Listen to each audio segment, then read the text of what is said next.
if you want to get out from, like, if you want to break through, if you want to go from this level to that level, you can't be like, okay, I'm just gonna dip my toes in the water. I'm just gonna try it. I'm just gonna see it. I'm just gonna play around. I'm just gonna do. That's typical. That's average, man.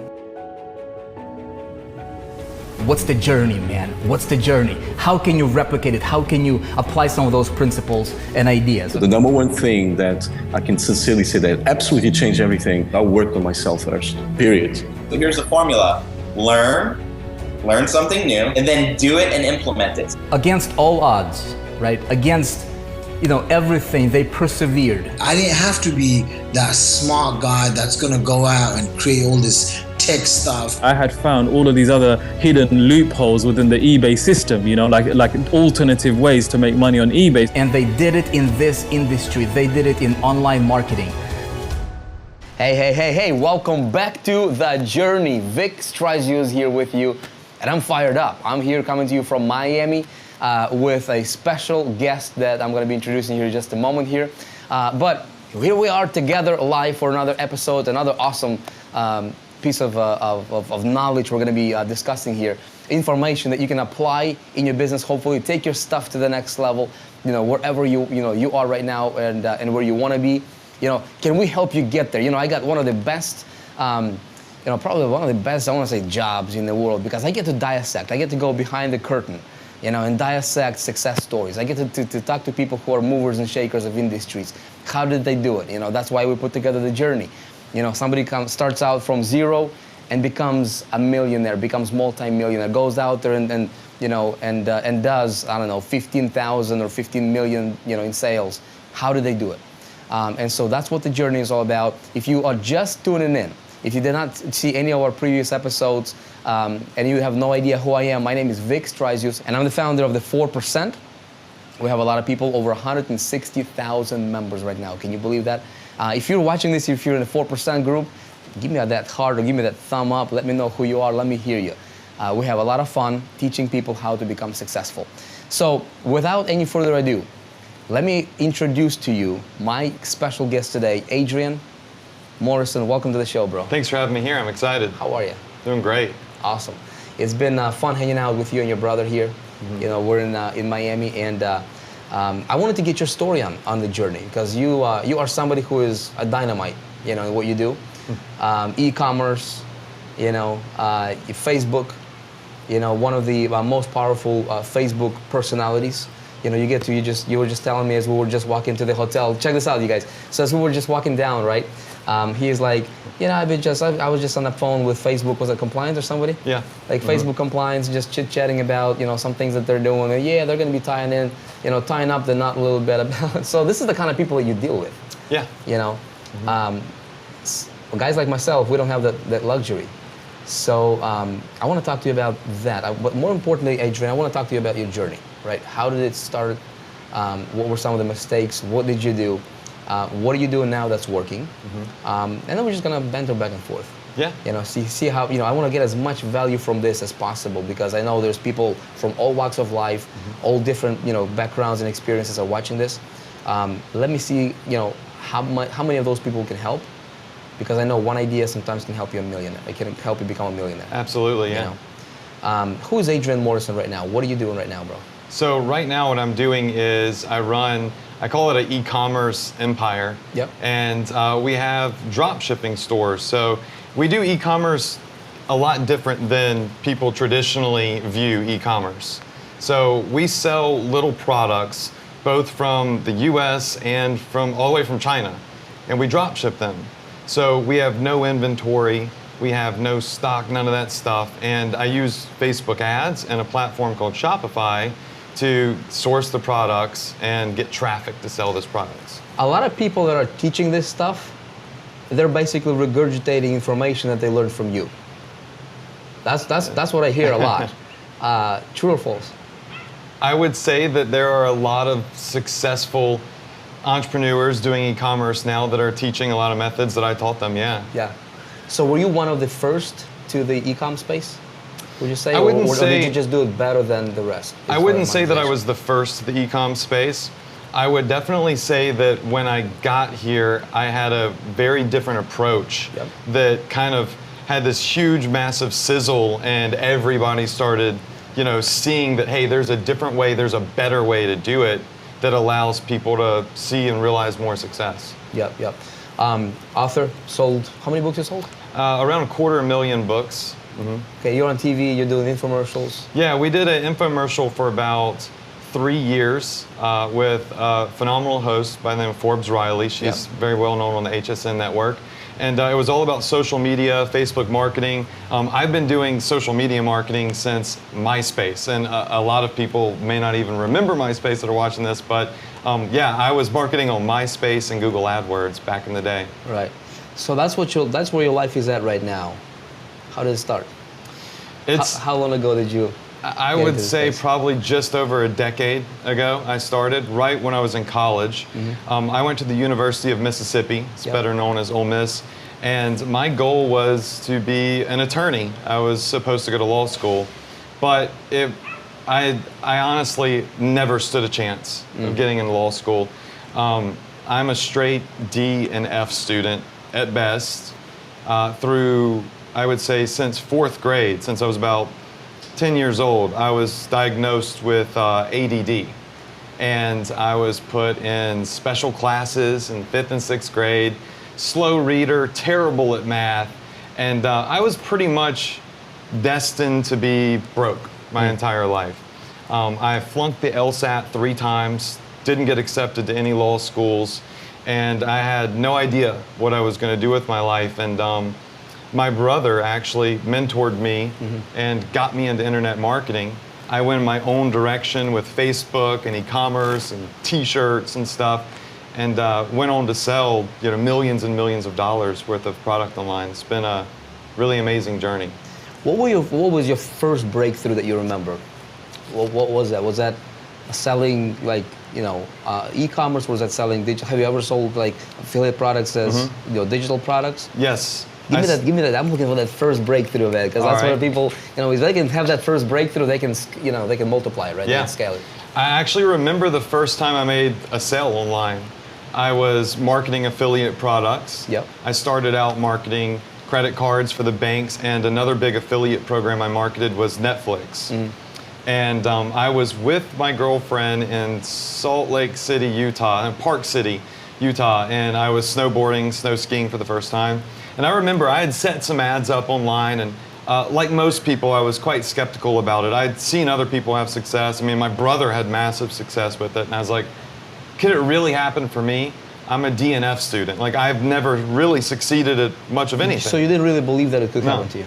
I didn't believe it was going to work for me. Why'd you do it anyways? Just kind of for the heck of it? I just said, what other option do I have?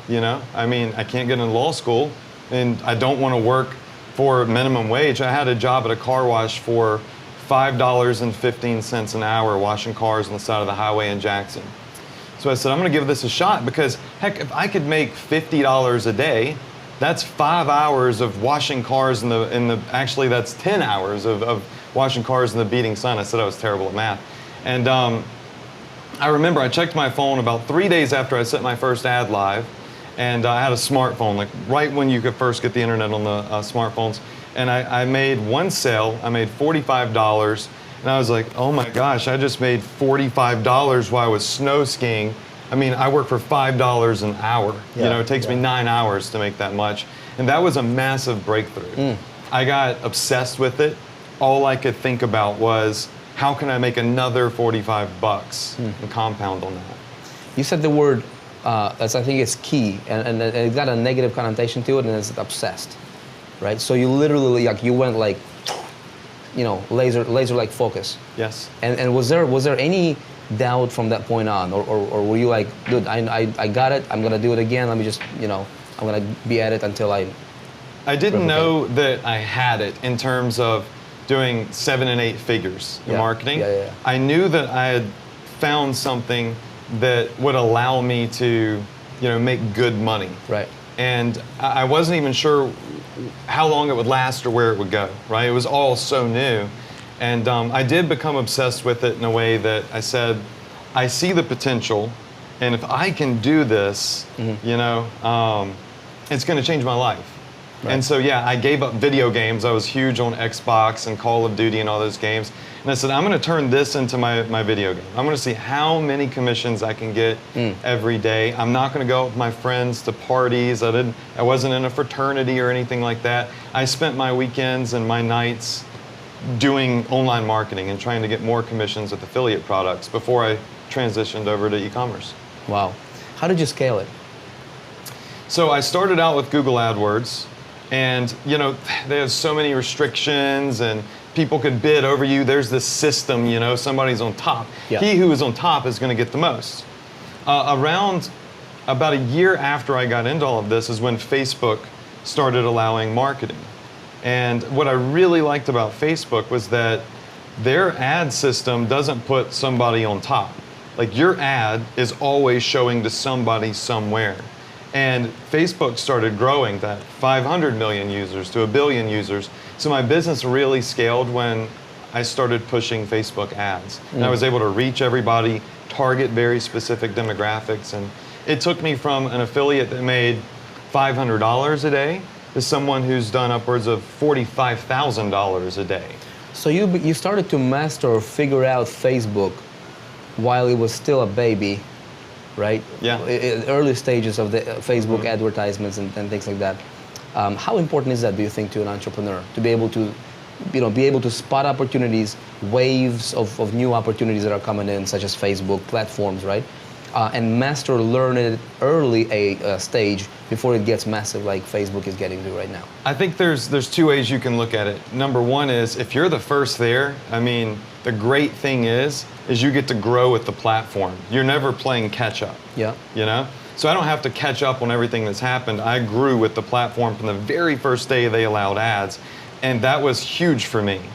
And if you're coming in and you weren't able to be one of the first people there, one of the great benefits is you might be able to find somebody that can teach you, so you don't have to get all the bumps and the bruises and whatnot. So I go through and I mentor lots of students and teach them and how to bypass all the bumps and the bruises most people get when they dive into such a massive platform like Facebook. And Facebook is actually quite simple. People overcomplicate it, but it's very simple to make an ad. I want to talk about that a little bit later on here as well. So, so you get on Facebook, you start to scale your business, right? So your business goes from $45 at first commission to probably multiples of that. Okay. What's next? What was your next phase or big breakthrough that you had since that? With affiliate marketing, for many, many years, I made a lot of money and had a lot of success. And I guess one of the big things that I always touch on when I talk about my story is control. And I don't ever want to be in a position where I can get fired, where my income could be cut off, or anything like that. I always want to have complete and total control over my business. And I had two turning points in my career that I like to share with people. One of my biggest hits with affiliate marketing was with a company called Quality Health. And they had this little diabetic meter. You could prick your finger with it, and it would tell you your blood glucose levels. And this affiliate company wanted me to market it. They would give me $15 every time somebody signed up to get one for free. I placed this little Facebook ad, people clicked it, they put in their email address, I'd get 15 bucks. I don't know anything about diabetes. I don't even know anybody that's diabetic. But I said, Facebook has all this amazing targeting, this should be simple. Yep. I put that ad out there. I started making about $200,000 a month just off that one single ad. And it was great. I felt like a rock star. I still lived at home with my parents. I was making $200,000 a month while I lived home with mom and dad. And people are like, why do you still live at home with your mom and dad? I'm like, why wouldn't I? It's a great thing. But anyways. So let me ask you this. How important is money to you at that stage? Are you looking at money as like, oh my goodness, I'm just gonna go out and start, like living it up? Or are you like, okay, cool, that's 200 grand, whatever the amount of money is coming in, that's nice, but I'm gonna just resume, just continue my normal lifestyle? I was focused. I was focused on the long-term plan. I was focused on what am I gonna do in 10 years or 20 years. I didn't get this money and go blow it. I was a millionaire still living at home with my mom and my dad. Right. And for me, I wanted to be in a position in terms of financially speaking, where I didn't ever have to worry about money again. So I saved up and saved up and saved up, and then I bought a house. You know, I finally moved out, and partly that's because my girlfriend told me it was time to grow up. But I bought the house directly across the street from my mom and my dad. And my parents and my older brother always taught me, look, when you have this money, save it, do smart things with it, and reinvest in your business and don't blow it. So I was always saving up because I knew I wanted it there when I needed to make an investment that could bring back even more. Yeah, love it, man. That's incredible. So many people right now, you know, they start seeing small smidget of successes, and they're like, hey, look at me. You know, and they start to brag and boast. It actually backfires at them. Yeah. Because other people looking at them right now and they're like, okay, what are you doing?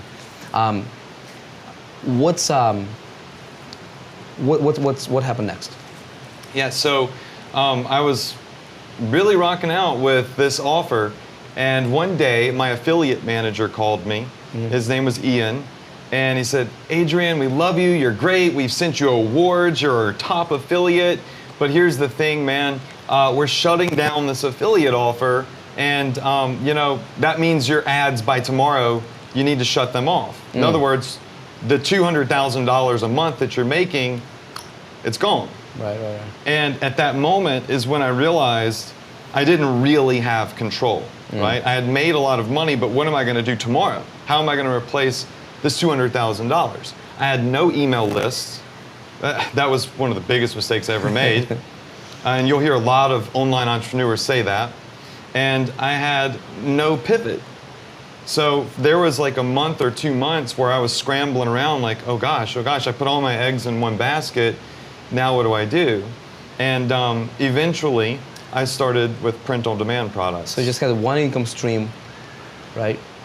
Coming in, no email. I want to talk. We're going to come back up to that, and I want to circle back in a little bit here. So you got another product. Eventually, found another product. Yeah, I found another product, but it wasn't an affiliate product. My pivot was to selling T-shirts, just T-shirts kind of like this with funny little sayings on them. And I would work with companies like Teespring, Represent.com. They were companies that would allow me to just put a slogan on a shirt. They would drop ship it for me, and then I would take like $12, $13 every time I sold a shirt. And I figured I've always, as a kid, loved, you know, humor shirts. Yep. And I said, let's give this a shot. It's kind of a semi-passion. And I ended up selling over $1 million worth of T-shirts and making quite a bit of money just by getting little slogans and putting them on shirts. And that, for me, was like my next big moment where I made another $1 million. How were you marketing all this? To get to $1 million in sales, obviously you had to market it. Facebook. Look, the strategies that I use on Facebook, they're applicable for any business. So same thing for affiliate marketing, to the Teespring shirts, to local businesses. I use the same strategy no matter what I'm marketing. So walk me through, is Facebook your sole traffic source? Facebook is my soul, it's my bread and my butter. But of course, I use it to build a massive email list for my companies as well. Right. So you extract as much benefit from it, channel them over here to where you have control. That's right. Because when Facebook does something crazy tomorrow, you don't, and that's going, you still go to your list. Right. What's the, let's kind of, take a pit stop here and talk about Facebook since we're on this topic. You work with them really closely. Yeah. Right. Obviously, send them a lot of money as an affiliate. Where do you think the future is going with Facebook? What's happening? What are they doing? They didn't really do a major cleanup yet, like Google AdWords did back in the days. Can you discuss that? Can you talk about that? I actually talk with Facebook every week. I have a rep, and they've invited me to fly out to their offices. I've signed their Facebook wall, and I'm always chatting with them about what's next. Where are you guys going? What do you want? Because there's so many people that market on Facebook that do it the wrong way, and maybe they know they're doing it the wrong way, maybe they have no clue. I like to work with Facebook, not against them. Right. I want to promote stuff that they want on their platform, and they reward you when you do that. So when I was chatting with compliance the other day, I was talking to them about my e-commerce stores, and I said, look at my store and tell me, is it okay to have this here or that there? I've got all my privacy policy and all that stuff, my refund policy down here.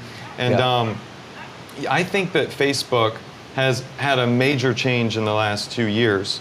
You used to see a lot of products on there in like the health and beauty space, and you still see a little bit of it. They really are wanting businesses, like e-commerce businesses, to be marketing on their platform now because it provides a very high valued user experience. And that's also another reason that I started looking at the e-commerce space, because it's something Facebook likes. It's something I know that I'll always be able to market on their platform without any disapprovals or just any issues at all. Right. Awesome. So you do the, you sell these shirts with, different sayings on them. Is this still what you do right now, or did that evolve into something different? Not really. That was the second mistake I made in my career. And I wouldn't say it's a mistake because I made a lot of money. But once again, I put the fate of my business and my brand in somebody else's hands, which I don't really think is always the best long-term move. Because one day they changed up, these companies that provided the shirts, changed things up, and they killed my profit margins. My business went from here to there. Yeah. That's when I made the pivot to building my own brand. Not Amazon, not eBay, not Teespring, not Quality Health, but my own brand. And I started using a platform called Shopify to do that. So I had no technical skills. I don't know how to build websites and stuff. I'm just good at Facebook marketing.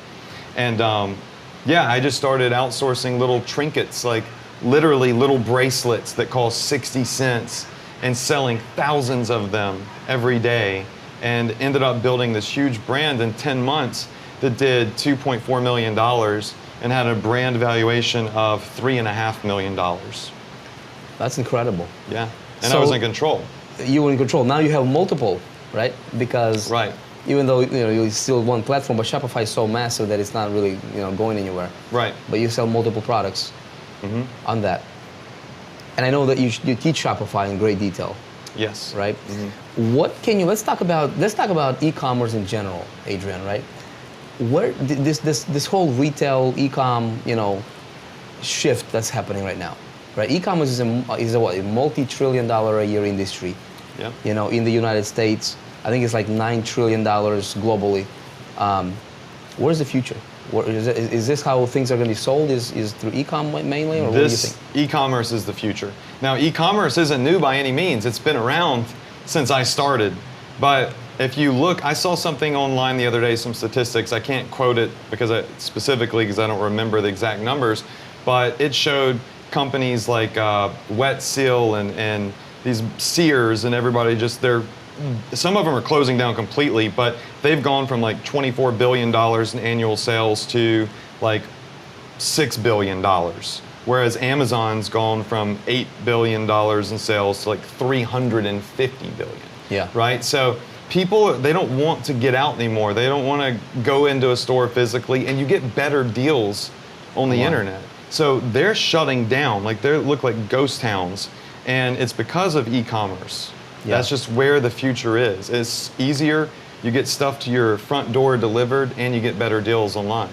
Yeah. How difficult is that for somebody to create their e-commerce store and run it, realistically? It takes like 20 minutes, honestly, using the way I do it, because I don't build a website. Yeah. It's already done for me with Shopify. And I don't have to worry about how am I going to process money, because Shopify has all of those solutions there for me as well. I remember when I first started my Shopify store, I was on my family vacation in Destin, Florida, and my buddies said, hey, there's this Shopify thing, we should all check it out. And I literally got up from the beach and I said, when I figure out something, I'm an action taker. I say, I'm going to do this right now. I'm not going to wait till I get home. So I left my family on the beach. I ran upstairs, opened my laptop, and before my family got up from the beach, I had a store live with products on it, and I had already made like $80. A couple of things that people don't realize about e-commerce is that you don't have to have a lot of products. Like, we had 3 products, that was it. They weren't private labeled, they were super generic, they weren't even niche related products that were generating for us 6 figures a month.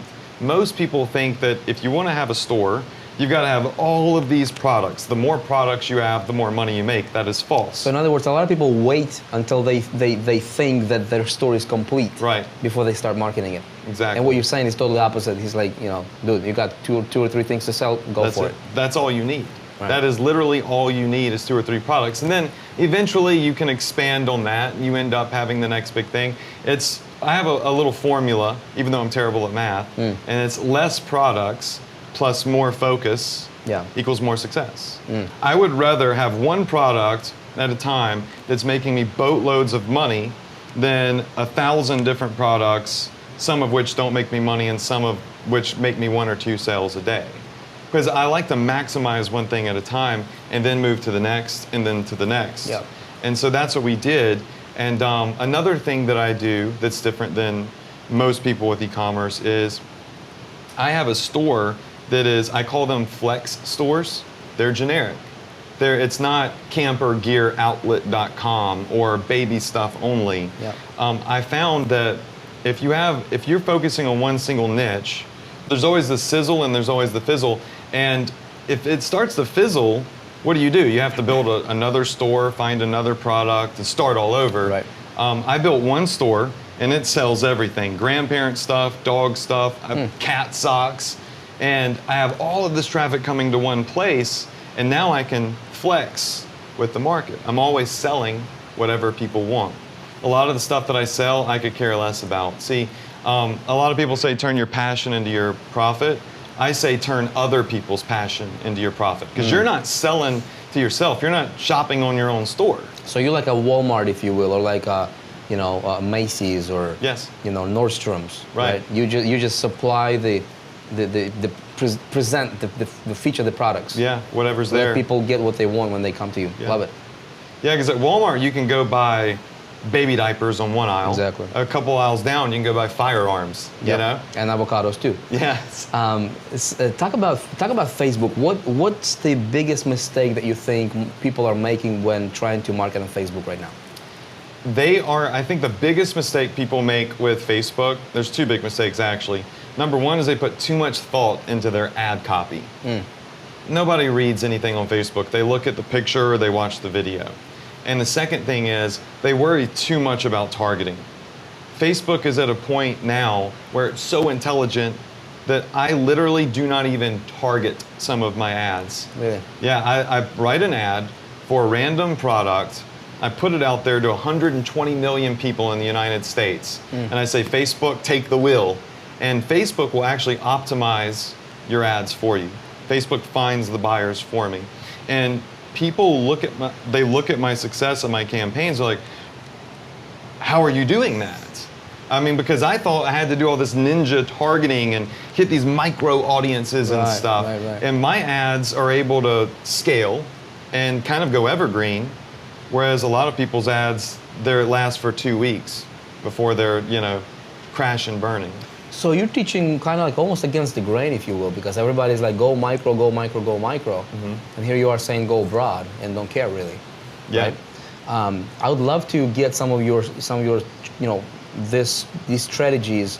Maybe we can do something in 4%. Maybe I can bring you on another webinar. If you guys are watching this, hey, would you like him to teach this kind of principles, maybe on a free webinar or something like this that we can do in the 4%? Yeah, it would be awesome. Give me that heart. Give me that red heart if you like this, huh? You said there was 2 mistakes, right? Yep. What was the second one? So the first one was people focus too much on what their ad copy is on Facebook, and the second one was they focus too much on this micro targeting. Okay, got it. So when it comes to Facebook ads, right? How realistic, or can somebody who is promoting a product that they're an affiliate for, right? How does Facebook look at that kind of stuff right now? In other words, me as an affiliate running affiliate offers on Facebook, is that okay? Is that not okay? Is there certain strategies that you can maybe touch upon? Yeah, they're okay with affiliate marketing as long as you're not doing anything that's misleading. Okay. And so that's where people tend to get in trouble, even with e-commerce. Same thing is they just don't want you to be misleading. Don't say anything that's not true, and you should be good. Don't put an ad out there that says if you take this pill, you're going to lose 20 pounds in a week. You know? But I talk to them every week, like I said, and we still do a lot of digital products as well, and they're totally fine with that, as long as you do not mislead their users. Awesome.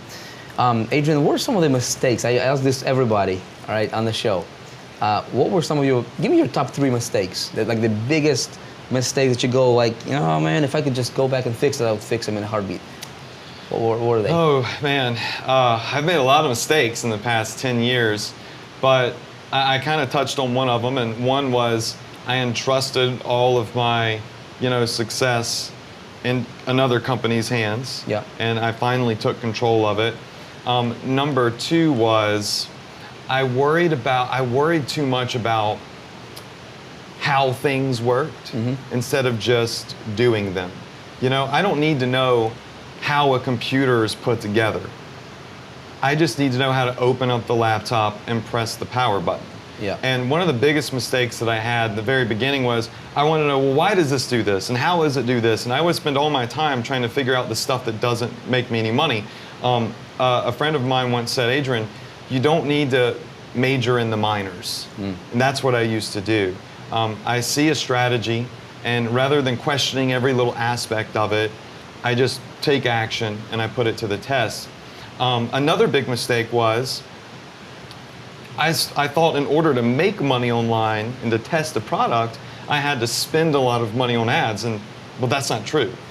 You actually can figure out if a product, or it doesn't matter if it's e-commerce, affiliate marketing, local businesses, social media agencies, it doesn't matter. You can tell if an ad is going to be a good, profitable ad with a $5 a day budget in 3 days. So a $15 total in 3 days. You can tell if it's going to work or it's not going to work. So instead of blowing, I don't know, $500 to figure out it doesn't work, I know in 3 days off of a $5 budget. So what are you looking for? How can you tell them? 2 main things with Facebook. Number 1 is engagement, likes, shares, comments, tags. And number 2 is, are they actually clicking and going through to my site and buying something? And I'm not marketing very high ticket products. So if you're marketing affiliate products, digital products, stuff I sell, e-commerce, if you have to spend a lot of money just to get a single sale, then something's wrong. I mean, if I don't generate a sale off of $5 to $15, I nixed the campaign. And if it's not getting engagement, mostly, because people will start to share, they'll start to, I call this the sizzle effect. And you can tell if an ad's gonna have the sizzle effect very quickly. And people start to recommend it to their friends. They see this product and tag, hey Marcy, this is something you would like, or hey Kevin, check this out, it's a really good deal. If you see that starting to happen in the first 3 days, you've likely got a winner. Right, and so you have people advertising for you for free. Yeah, I call them money magnets. Money magnets, right? Goes viral. Love it. Adrian, what's the one advice that you would give to an aspiring entrepreneur that might be watching this, right? And maybe they're going through a challenging, tough time. Maybe they're running into a brick wall. What would be your one advice from Adrian Morrison, the guy that does millions of dollars, right? Yet still stays so humble, like his brother. What would that one thing be? For me, it's a very easy to give piece of advice, because everything you just said was not really supposed to be. No one would have ever thought I would be making all of this money. I was a DNF student, like I said. I was in special classes in elementary. So the advice I would give to somebody that's struggling right now is, don't listen to what other people are saying. Rather, surround yourself with 5 people that get behind you, stand behind you, that push you forward, and make it happen yourself. If I had have listened to everybody that told me that I was stupid or that I was slow, that made fun of me because I had to go in a different room to take my test without a time limit, I would believe I'm stupid. Yeah. When in fact, obviously I'm really not all that stupid. Yeah. Right? And I know that there's so many people out there right now, their parents tell them that they're no good, their friends tell them that they can't be successful. I had friends that told me when I started this, oh, that's not gonna work, that's internet stuff is a scam, and you need to just stick to this, and they just didn't believe in it. And if I had have listened to them, I would have gone down a different path. I would have believed that it was all fake. I would have believed I couldn't do it, and I certainly wouldn't be here at Miami right now with you. So I would say, you know, if you're watching this right now, surround yourself with people that you want to be like, and people that aspire to have goals. And even if you don't think it's possible, believe in yourself, and those people around you believe in you as well. And you're more likely to achieve those goals that you want to hit. Love it. Adrian, I want to put you on the spot asking this question. I know I didn't ask you this off camera. Would you be open to come to the 4% and do a webinar for members, talk about Facebook? Yeah, absolutely. I think that would be really fun. Awesome. So we'll make it happen. Okay, Cool. we'll make it happen. Everybody, look, we gotta go. Appreciate your time. Hopefully you got a nugget or two here. Adrian, obviously somebody who is very, very humble. You can tell how humble this guy is, huh? Stays very humble, which is an important trait that I've noticed amongst truly successful entrepreneurs. Somebody makes a lot of money, they don't need to talk about it necessarily, right? Yeah. They're just like, hey, it's cool. That's right. It's cool. Somebody, and this is how you can spot somebody who is consistent or somebody who is a flash in a pan. You know, flash in a pan, they'll tell you, they'll let you know. At any rate, look, we're here to help you succeed, right? If you are in the 4%, watch for a webinar that we're going to be doing with Adrian here coming very soon. We'll announce it. If you're not in the 4% group yet, hey, check us out. You know, create yourself a free account. If we can help you, we would love to help you. We focus on delivering the most potent, current, most cutting-edge information, what's working now, where the puck is going, right? And where entrepreneurs, smart ones, need to pay their, need to channel their attention to.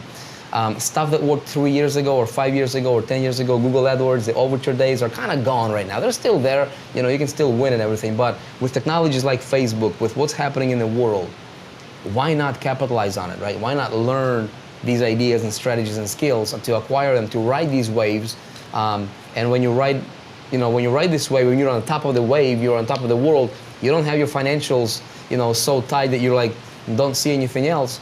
You can spot other opportunities on the horizon, right? So there's a strategy for everything. And if we can help you, we will be more than happy to do that. You guys, thank you so much for tuning in. Hope you enjoyed this interview. I got a lot from it. We'll be talking to Adrian off camera here as well and see what we can do to bring some of these ideas into the 4%. And until that next time, we do this every single week. Until next journey, go out there and just go crush it. Don't stay, don't wait for things to get better. Don't wait for your Shopify store to be all filled in, like Adrian said. Go take action right now. And let us know if we can assist you with anything. God bless, be awesome, see you next time.